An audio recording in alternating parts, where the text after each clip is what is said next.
Bismillahirrahmanirrahim. Assalamualaikum warahmatullahi wabarakatuh. Sebelumnya, perkenalkan nama saya Nadila Lasti dengan NIM 332019-011 dan rekan saya Monika Septasari dengan NIM 332018-005. Di sini saya akan membahas materi geometri analitik. Dosen pengampu Dr. Andes Haji Muslimin MPD dan Ummu Naimah SPD MPD. Baiklah, langsung saja. Yang pertama, di sini saya akan membahas kuasa titik. Di sini diberikan bola S sama dengan X, Y, Z itu sama dengan 0 dan titik G-nya itu X1, Y1 dan Z1 sembarang.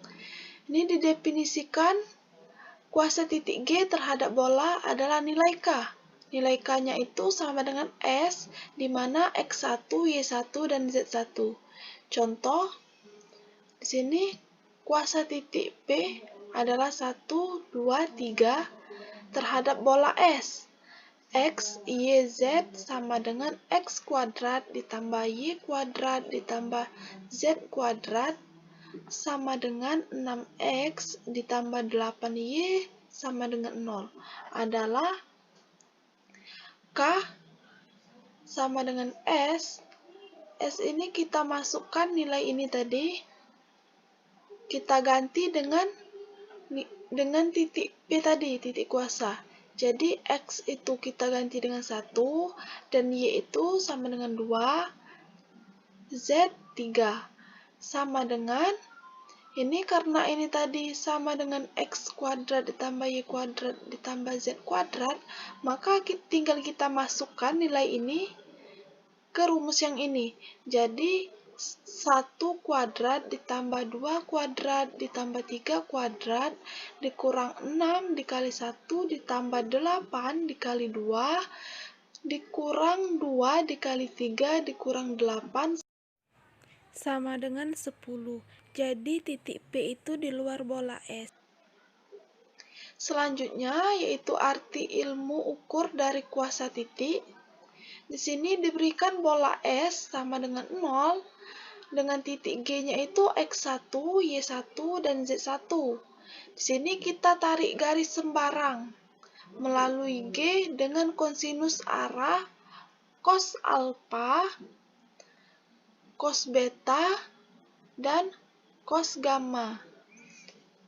X sama dengan X1 ditambah lambda cos alfa, yaitu kita dapatkan X sama dengan X1 ditambah lambda cos alfa, X sama dengan Y1 ditambah lambda cos beta, X sama dengan Z1 ditambah lambda cos gamma.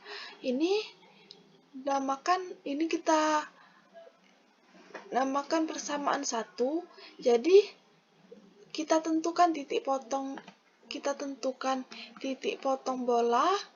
Setelah itu persamaan 1 ini tadi kita substitusikan ke persamaan bola, maka akan kita peroleh X1 ditambah lambda cos alfa kuadrat ditambah Y1 ditambah lambda beta kuadrat ditambah Z1 ditambah lambda cos gamma kuadrat ditambah A dikali X1 ditambah lambda cos alfa ditambah B dikali Y1 ditambah lambda cos beta ditambah C dikali Z1 ditambah lambda cos gamma sama dengan D, atau cos kuadrat alfa ditambah cos kuadrat beta ditambah cos kuadrat gamma dikali lambda ditambah 2 lambda itu X1 ditambah setengah A cos A ditambah Y1 ditambah setengah B cos beta ditambah Z1 ditambah setengah C cos gamma ditambah X1 kuadrat ditambah Y1 kuadrat ditambah Z1 kuadrat ditambah AX1 ditambah BY1 ditambah CZ1 ditambah D sama dengan 0, itu persamaan 2 yang merupakan persamaan kuadrat dalam lambda. Jadi kalau diskriminan persamaan tersebut, misalkan kita dapatkan hasilnya itu lebih dari 0, maka diperoleh dua harga lambda yang berbeda. Jadi ada dua titik potong. Jika persamaannya kita dapatkan itu sama dengan 0, diperoleh harga lambda yang kembar, maka itu titik singgung. Untuk yang ketiga, jika kita dapatkan persamaan itu kurang dari 0, diperoleh harga lambdanya itu yang real, maka garis tidak memotong bola. Selanjutnya yaitu persamaan bidang putar yang poros dan garis lengkung atau garis lurusnya diketahui. Sebelumnya saya akan menjelaskan bidang putar akan terjadi bila suatu garis lurus atau lengkung diputar sekeliling sebuah garis lurus tertentu, atau yang disebut dengan sumbu putar. Jadi tiap-tiap titik dari garis yang berputar tadi akan melalui sebuah lingkaran dan tegak lurus sumbu putar. Contoh,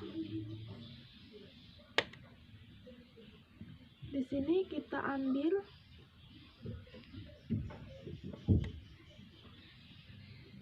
sumbu Z sebagai sumbu putar.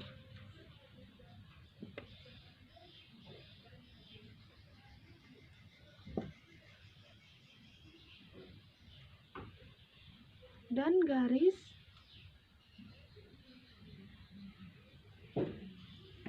yang diputar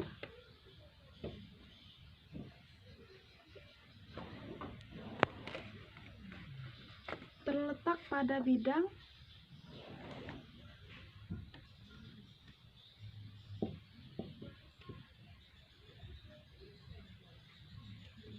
Y, O, Z. Jadi, persamaan sumbu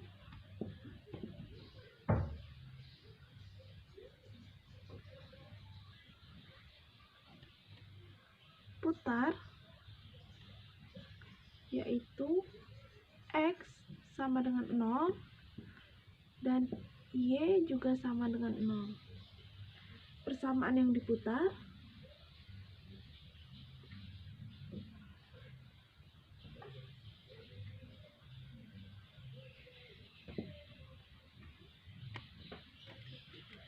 itu X sama dengan 0, F-nya itu Y, Z juga sama dengan 0. Sini kita misalkan T-nya itu X0, Y0, dan juga Z0. Suatu titik dari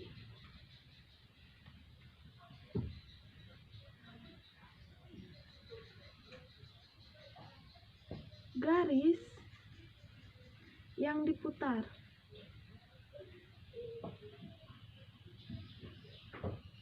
Maka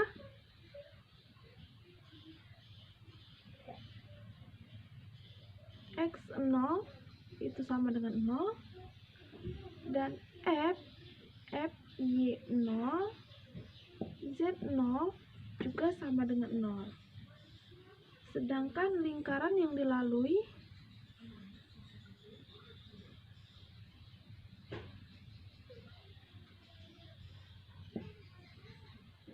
T persamaannya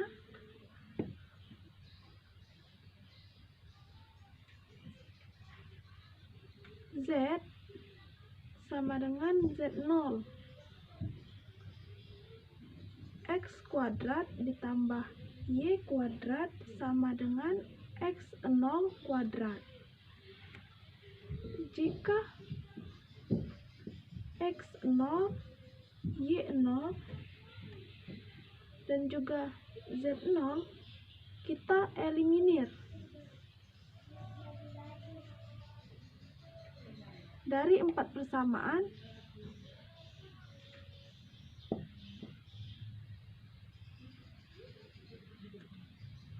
di atas kita akan dapatkan persamaan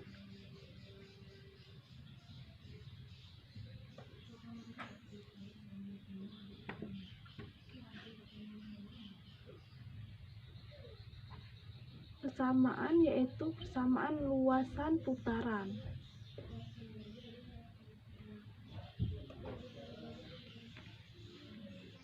Selanjutnya yaitu bidang kutub. Definisi di sini diberikan bola S sama dengan 0 dan titiknya itu titik nolnya itu X1, Y1, Z1. Di sini kita tarik garis G.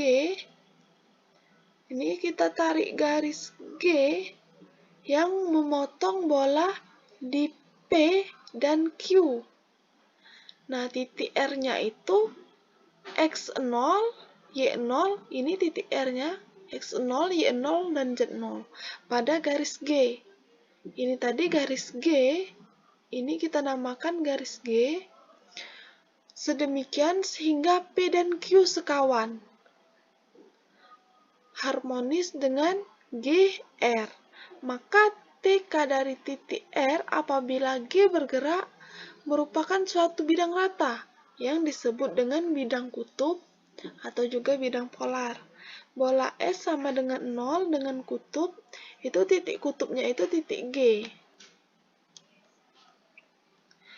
Selanjutnya, persamaan bidang kutub mengikuti pada kaidah membagi adil, di mana X1, Y1, Z1 menunjukkan titik kutubnya. Jadi kalau titik kutub di luar bola, maka bidang kutub merupakan bidang yang memuat lingkaran perpotongan bola dengan kerucut selubung bola yang puncaknya titik tersebut. Contoh, tentukan bidang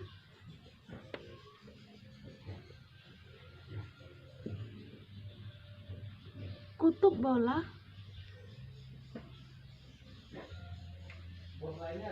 yaitu X kuadrat ditambah Y kuadrat ditambah Z kuadrat dikurang 6X ditambah 2Y ditambah 4Z dikurang 16 sama dengan 0. Dengan titik kutub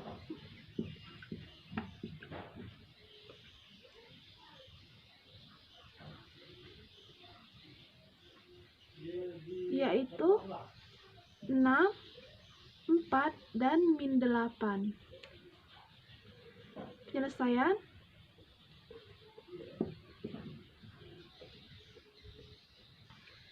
Di sini kita menggunakan kaidah membagi adil bidang kutub. Dengan kaidah membagi adil bidang kutub.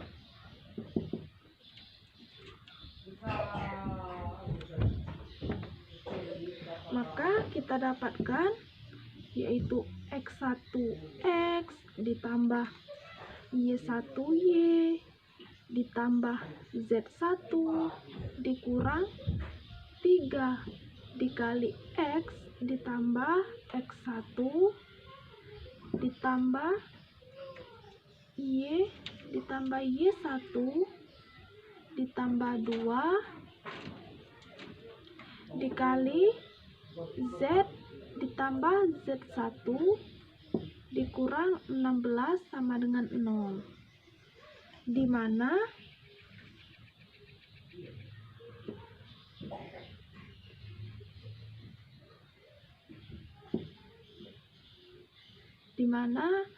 X, Y,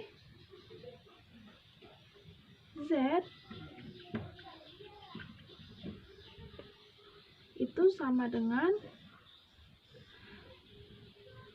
titik kutubnya tadi itu X itu 6, Y itu 4,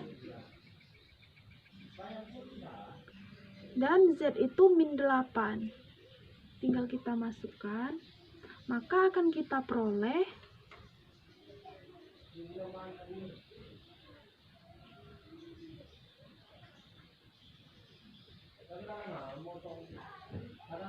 tiga X ditambah 5Y dikurang 6Z dikurang 46 sama dengan 0. Selanjutnya yaitu kedudukan dua bola. Di sini misalkan kita mempunyai dua bola, yaitu S1 sama dengan 0, dan bola yang kedua itu S2 juga sama dengan 0. Pusatnya itu M1, dan untuk bola yang kedua pusatnya itu M2. Dan jari-jarinya itu R1 untuk bola yang pertama dan R2 untuk bola yang kedua. Di sini D itu adalah jarak pusat bola yang pertama dan juga bola yang kedua, atau M1 dan M2. Untuk yang pertama, bagian yang pertama ini tidak memotong, ini tidak berpotongan.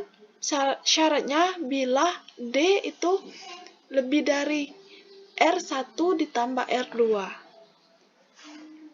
Selanjutnya, untuk bagian yang kedua, ini ada bola, dua bola itu bersinggungan luar. Syaratnya bila D itu sama dengan R1 ditambah R2. Ini ya. Untuk bagian yang ketiga, ini ada gambar bola yang berpotongan. Syaratnya bila R1 ditambah R2 itu lebih kecil dari D, lebih kecil dari R1 ditambah R2. Selanjutnya, untuk bagian yang keempat, ini ada bola yaitu dua bola yang bersinggungan di dalam. Nah, syaratnya bila D itu sama dengan R1 ditambah R2. Untuk bagian yang kelima, ini ada dua bola, yaitu bola yang satu di dalam yang lain. Dua bola yang satu di dalam yang lain. Ini dua bola contohnya. Nah, syaratnya itu bila D kurang dari R1 ditambah R2. Yang selanjutnya, sudut perpotongan dua bola adalah antara bidang-bidang singgung pada suatu titik persekutuan kedua bola, atau sudut antara jari-jari yang mengarah ke titik tersebut. Ini ada gambar dua bola berpotongan tegak lurus.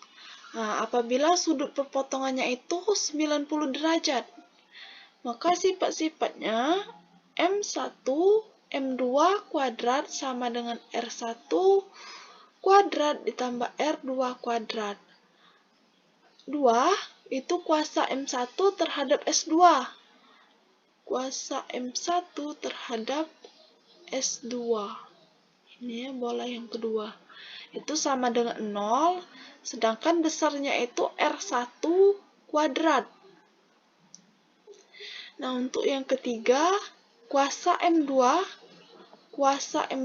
terhadap bola yang pertama yaitu atau S1 itu sama dengan 0, besarnya itu R2 kuadrat. Selanjutnya yaitu bola membagi dua sama besar bola lain. S1 sama dengan 0 dan S2 juga sama dengan 0. Berpotongan dengan lingkaran, perpotongan merupakan lingkaran besar. Jadi bola yang kecil itu berpotongan yang dengan perpotongannya itu yaitu bola yang besar atau lingkaran yang besar. Terus lingkaran yang pusat dan jari-jarinya sama dengan pusat dan jari-jari bola S2. Maksudnya ini lingkaran yang kecil ini itu pusat dan jari-jarinya itu sama dengan lingkaran yang besar atau bola yang kedua atau juga bola S2. Maka sifat-sifatnya yaitu M1 M2 kuadrat sama dengan R1 kuadrat ditambah R2 kuadrat. Untuk yang kedua, kuasa M2 terhadap S1 besarnya itu sama dengan min R kuadrat karena M2 terletak di dalam S1. Mungkin itu saja yang dapat saya jelaskan. Apabila ada kata-kata yang salah, saya mohon maaf. Kepada Allah saya mohon ampun. Saya akhiri wabillahi taufiq wal hidayah. Wassalamualaikum warahmatullahi wabarakatuh.